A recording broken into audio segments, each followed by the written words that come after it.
Since my first childhood boner, I'd been trying to figure out a way to get my eyes on a set of uncensored boobs. But starting puberty in a sexually conservative household in the late 90s at the age of 12, the sight of a topless woman was elusive. Online porn was way too nascent and risky, especially for a shy, well-behaved, and God-fearing boy like myself. I was the kid with an unblemished report card who got called a brown nose by my peers while being asked to do their homework. My friends' moms all trusted me because I was too afraid to lie or break any rules. For most of my childhood, I thought that my parents were always watching me, especially my father, who became enraged at even a hint of a lie. And then most of all, there was a cloud daddy version of God. So my best shot for seeing some Hooters was at sleepovers with some friends who dared to turn on the scrambled segments of late-night TV erotica. Given my law-abiding nature, instead of looking at the screen, I neurotically waited to hear the sounds of footsteps from my friends' parents.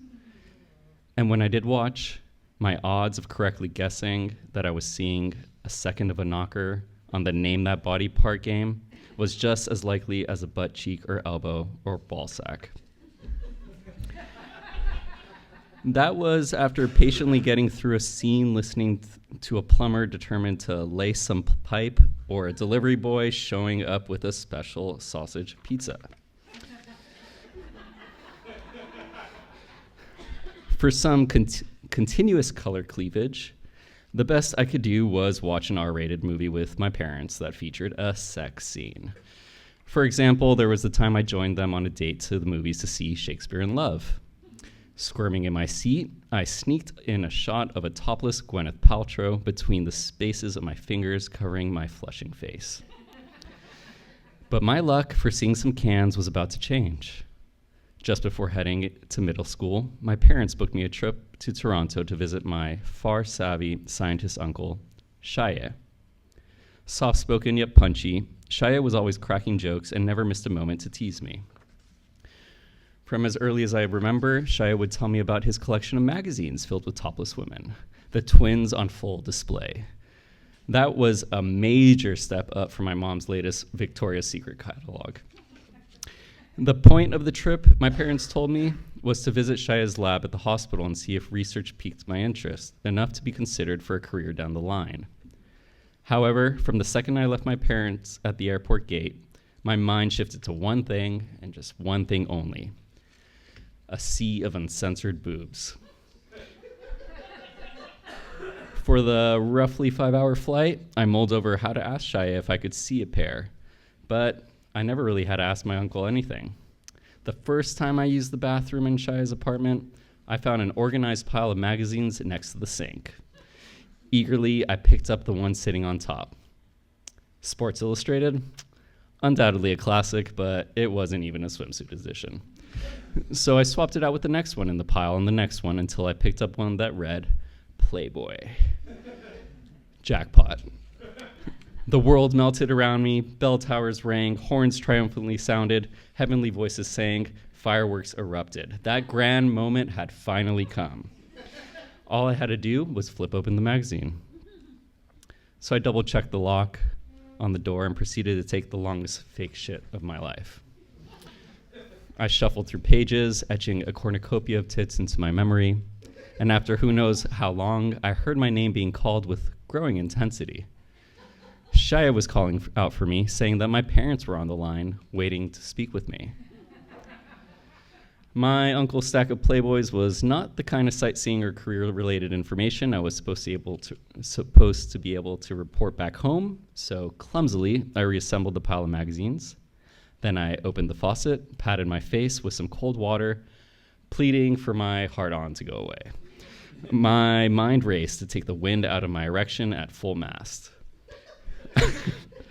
I straightened my clothes and ran out of the bathroom to the phone where my uncle stood with a giant, proud smirk. With a smooth wink and a elbow bump, he said, "How was the bathroom?"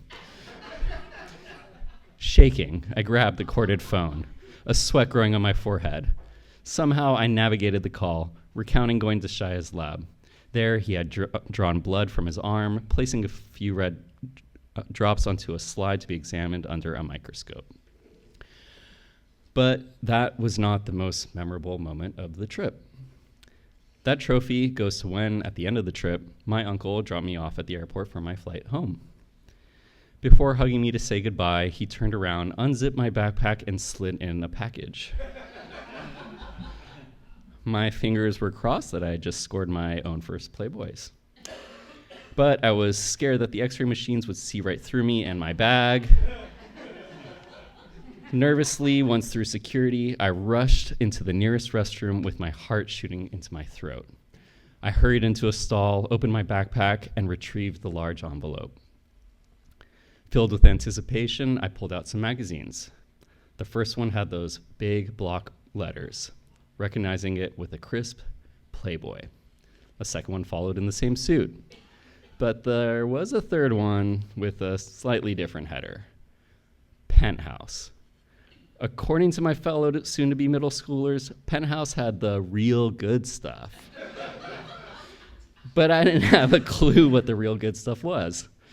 So I flipped the magazine up to a random page. To my astonishment, there was a woman sitting spread eagle, fiddling with a silver object that looked like some sort of bowling ball pin. As a sheltered and sheepish tween, I had never considered what actually went into the act of sex. I had never seen any real pornography in my life. Anything beyond touching boobs was way off my radar, which was definitely devoid of dildos, vaginas, and orgasms.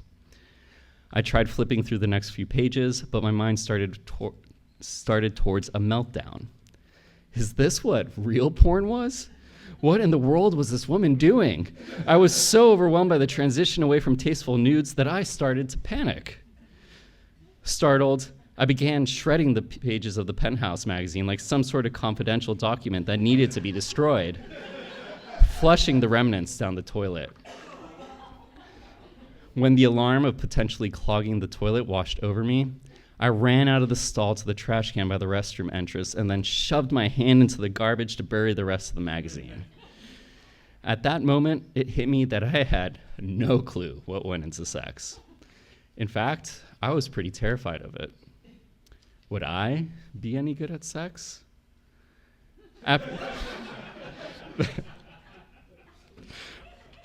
After my parents picked me up, I was completely checked out. My brain was split, one half answering their questions and the other figuring out what to do with the remaining magazines. Could I hide them in a binder of baseball cards or a box for a board game? Waiting to jump out of the car, we pulled into the garage. I anxiously ran into my room, and I slipped the two magazines under my mattress, not knowing that this was the same hiding place for every teenager since the dawn of time. The coast was clear for a few days. Not even a full week later, I was in the backyard jacuzzi. Minutes later, my dad joined me, which was pretty typical. As part of his routine, my dad lit a cigar, sipped on a lowball filled with scotch on the rocks. Coolly and without even looking at me, he said, "So where did you get the magazines?" Filled with shame, I began to shrink in my bathing suit and receded into the water. Was I about to be grounded for eternity? Or even worse, was I about to fall into God's sinners list? But to my surprise, I didn't get scolded. Instead, my dad started giving me his version of the sex talk. But there was no talk about body parts. He spoke about jeans. Only years later did I find out that we weren't talking about Levi's denim. We were talking about DNA. But I was so apprehensive that I didn't dare ask how 2 pairs of pants were necessary to make a human being.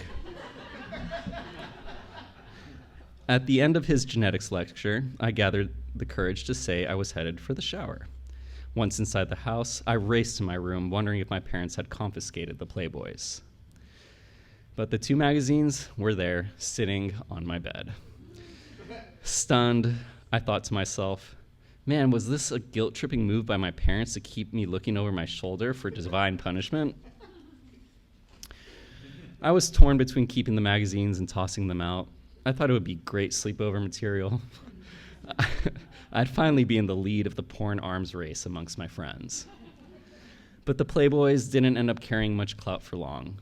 At the next sleepover, my magazines were blown into smithereens by a crystal clear scene of cheesy late night porn. And after that, it was a CD burned by a friend's older brother with his top porn video hits. Even though my sex life took off halfway through high school, I have never really changed. I have never stopped being that guilty, fear-stricken boy in the stalls of the Toronto airport bathroom, opening up his first ever penthouse.